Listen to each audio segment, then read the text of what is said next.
Meanwhile, Europe's approach to the Ukraine crisis is increasingly being challenged. Protests across the continent have been emerging against the more promises of weapon deliveries to the conflict zone.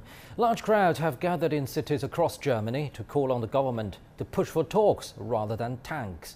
Natalie Carney reports from Munich.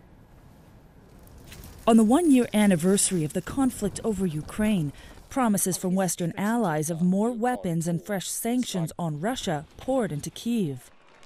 A day later, those promises were met by protests in the German capital against weapons delivery to the conflict zone and called for a push to negotiations with Moscow. I am, of course, here to show my support for peace. Any discussion, any dialogue is always better than violence, war and shooting and grenades. A month earlier, in a break from its post-Cold War pacifist past, Germany announced it would send Ukraine some of its most powerful tanks, a decision very much split amongst the German public. Germany, along with the United States, has been one of the biggest suppliers of weapons to Ukraine. During the recent security conference here in Munich, where world leaders and security experts vowed to intensify their support for Ukraine, thousands took to the streets in multiple anti-war protests across the city. There is growing concern about Moscow's interpretation of these weapons deliveries, fueling calls for talks with Putin. Sure, that fear is there that Russia is a massively nuclearly armed country, and for that reason alone, nobody wants to get into a war with Russia. But the fact of the matter is that Putin has made it perfectly clear that his ambitions are not necessarily limited to Ukraine.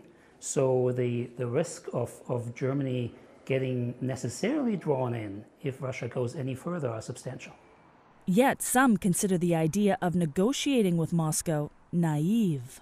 About a year ago, there was, I think, a strong hope that if you pursue alternative diplomatic solutions, negotiated solutions, this could be over relatively quickly.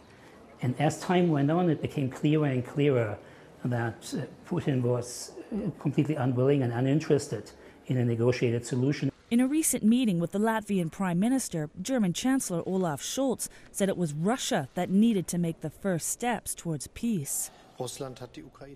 Russia attacked Ukraine, and Russia is a country which must take a step now and do something so that peace becomes possible. What is necessary is a withdrawal of troops. While many across Europe would agree, the right approach to get Russia to withdraw those troops is up to increasing debate. Natalie Carney, CGTN, Germany.